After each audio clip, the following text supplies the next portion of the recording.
Mirza Fakhrul Islam Alamgir sir, মঞ্চে উপস্থিত নেতৃবৃন্দ, আমার সামনে ইঞ্জিনিয়ার সাহেবরা, ডিজিটাল মিডিয়া অ্যান্ড প্রিন্ট, আসসালামু আলাইকুম। আসলে এই মুহূর্তে যদি আমরা একটু পিছন দিকে তাকিয়ে দেখি যে আমার দেশ এত অগ্রসর হওয়ার মধ্যে কি কি জিনিস কাজ করেছে, ভালো ভালো পলিসি কাজ করেছে এবং পলিসিগুলো কারা দিয়েছে কখনো চিন্তা করে দেখেছেন? দেশ গার্মেন্টস দিয়ে আমাদের জীবনযাত্রা শুরু, সেটা হয়েছিল আমাদের মরহুম শহীদ জিয়া রহমান সাহেবের দিকে।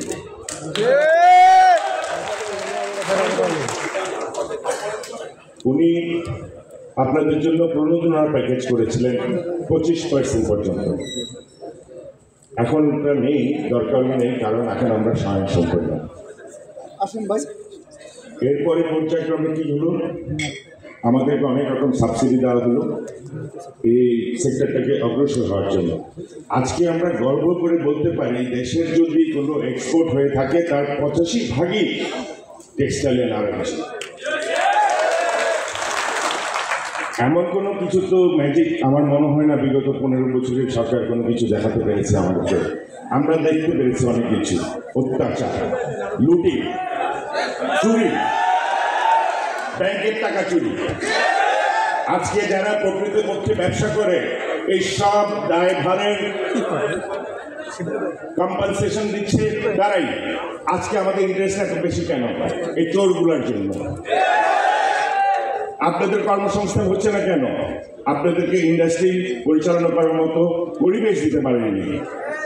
পুলিশ আমাদের কোনোদিনও বন্ধু ছিল না, তারা আমাদের গলায় পাড়া দিয়ে টাকা কামিয়েছে। ইনকাম ট্যাক্স আমাদের উপরে জুলুম করেছে, কাস্টমস আমাদেরকে জুলুম করেছে। এত পার্সেন্ট চার্জ, 300% পেনাল্টি, 400% পেনাল্টি, তারপর টাকা দিতে হবে ওদেরকে। আমরা এরকম একটা পরিবেশে ছিলাম। আশা করি আমাদের আগামী দিনে আমাদের নেতা ফেরত আসবে। উনি হয়তো ডিজিটালি এখন আমাদের মাঝে আসেন, কিন্তু উনি সবসময় আমাদের এখানেই বসবাস করেন, আমাদের বুকে বসবাস করেন। আমরা চাইব ওনার সুস্বাস্থ্য, উনি তাড়াতাড়ি ফেরত আসবেন, দেশের হাল ধরবেন। আমার পক্ষ থেকে রইল অনেক অনেক শুভকামনা। সবাই ভালো থাকবেন, ভীষণ সুস্থ থাকবেন। ধন্যবাদ। আমাদের মধ্যে ইতিমধ্যে উপস্থিত হয়েছেন জাতীয়তাবাদী সাংস্কৃতিক জোটের সংগ্রামী মহাসচিব